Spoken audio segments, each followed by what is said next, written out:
us on 03030 80 55 55. Tweet at BBC Talkback, text 81771 or email the programme talk.back@bbc.co.uk. Well, a Scottish Member of Parliament who is co-sponsoring a bill in Westminster to introduce same-sex marriage here says Westminster has a moral and democratic obligation to legislate to bring Northern Ireland into line with the rest of the United Kingdom. Ged Killen, the Labour MP for Rutherglen and Hamilton, will be delivering this year's Amnesty International Pride Lecture tonight in Belfast, and ahead of that, he's with us in the Talkback studio taking your calls today. 03030 80 55 55. Pick up the phone and say hello to Ged Killen. Welcome. Good afternoon to you. And this is, as you often say, personal for you. You are a gay MP. You're married. Your husband is from Northern Ireland. I think you were married in Massachusetts, weren't you? That's right. Yeah. But is that at the point when you couldn't get same-sex marriage in the UK? Yeah, that's right. Yeah, it was before same-sex marriage came in Scotland.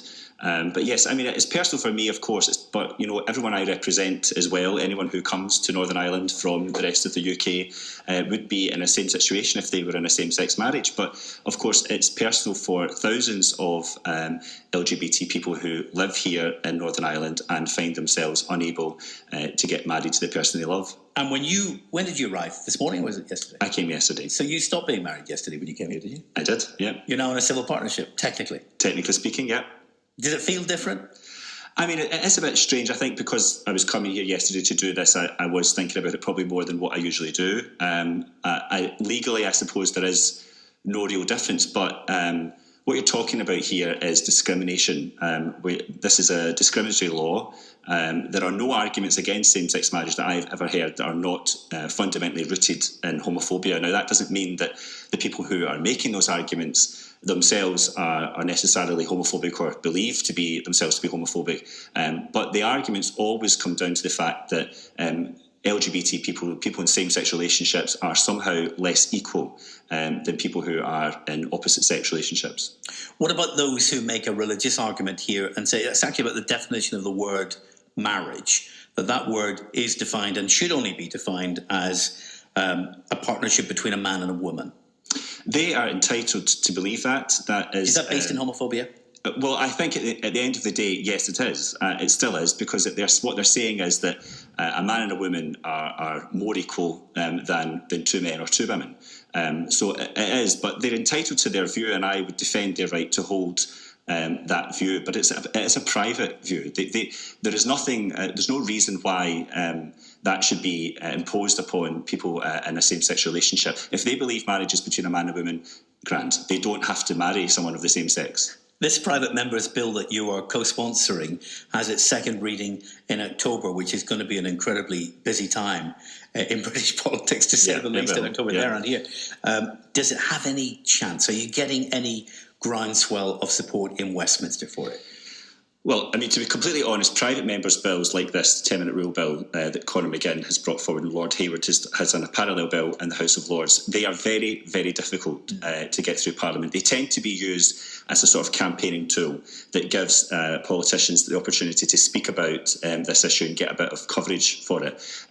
Really, any bill has to have government support if it's going to get through. And the government, obviously, they have a unique situation. They're in a sort of power-sharing agreement with the DUP, and they don't want to do anything to upset the DUP. So as it stands, it is unlikely that those bills will get through on their own. But pressure is building, and there are a number of MPs and peers in Parliament who now realise that the situation in Northern Ireland is not sustainable and are calling for the government to act. And that's cross-party. There are Conservative MPs who believe that the government should take action. Will that be a free vote for Tory MPs? Well, we've been told it would be. If there was a vote, the problem would be if it gets getting a vote would be the problem.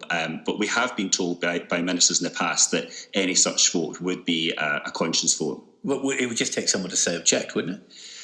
Well, yes, that's what happened to the previous attempt for a second reading. There are lots of different archaic parliamentary processes that can be deployed. One voice in the room. One voice in the room to say object, and it wouldn't go any further. Well, that'll be a DUP voice at the very least. Well, yes, but they weren't there the last time, interesting enough, so they've been kind of missing in action when this has come forward. It was a Conservative MP who said object for the last time round. So, I mean, what we need is for the government to change its mind. And if there was a vote, it would pass. It would be a huge support for it. I'm absolutely convinced about that. It's just about trying to engineer a situation whereby there would be a vote, and that could be, by getting the government to accept this, or it might be if there was another bill that could be amended by putting an amendment to that bill, that would force a vote on it if it was selected by the Speaker. 11 MPs from Northern Ireland take up their seats in Westminster. 10 DUP. Sylvia Herman, Independent Member of Parliament. Last time, I think the same-sex marriage issue came around for GB as a vote.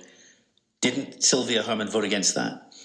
I mean, I wouldn't be sure what Sylvia Herman's private view was. To be totally honest with you, she may still be opposed to it. But the fact is that every poll that I've seen in Northern Ireland shows over 70% public support.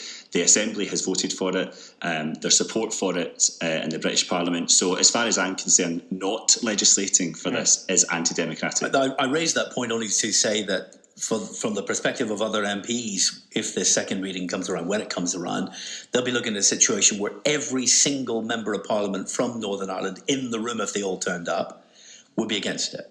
They could be looking at that. I mean, and that is a fair point. But of course, there are MPs who don't take up their seats who might take a different view. Yeah. But they would also be looking at the fact that there's majority support among MLAs in Northern Ireland who have voted for it, and it hasn't been allowed to get through. You've said I'm quoting you, we need to force the government to change its mind. How can you force the government to change its mind? Well, I think doing things like what I'm doing today.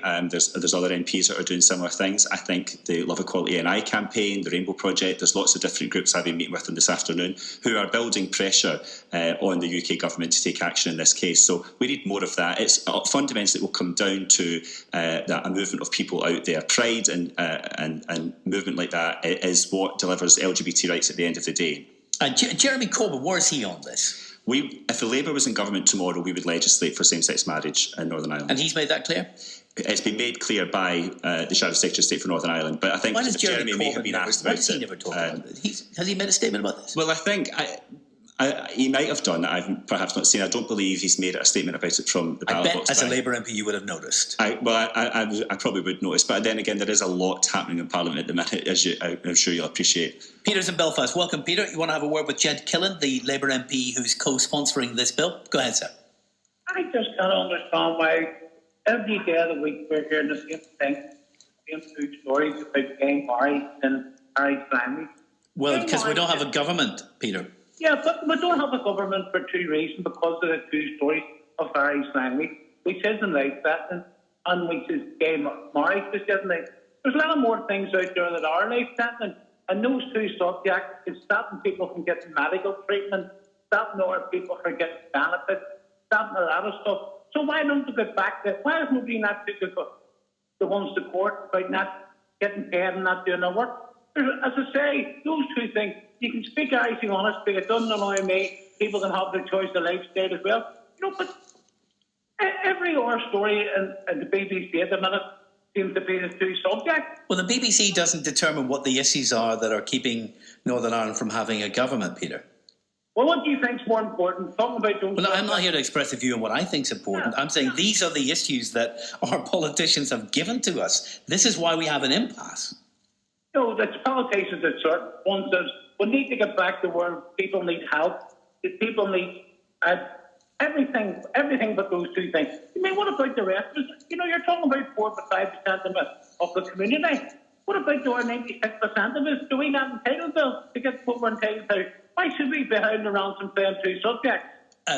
Peter, thank you very much. Ged Killen's not a Northern Irish Member of Parliament, but there's a wider point there, which is, and he's not the only one who thinks this, that these issues may be important to Irish language speakers, they may be important to LGBT plus people, but really, is this the kind of issue that should stop Northern Ireland having a functioning government? I mean, I think it's regrettable that Northern Ireland doesn't have a functioning government. It's not for me to say what the reasons why that's the case. I think everyone would love to see the Assembly up and running again, but I don't think it's a matter of ranking these issues. This is, as far as I'm concerned, a civil human rights issue. It is an important issue. Doing this for Northern Ireland doesn't take up any airspace or take away from any other issue. Governments are perfectly capable of doing more than one thing at the same time. So I don't think it needs to be a case of either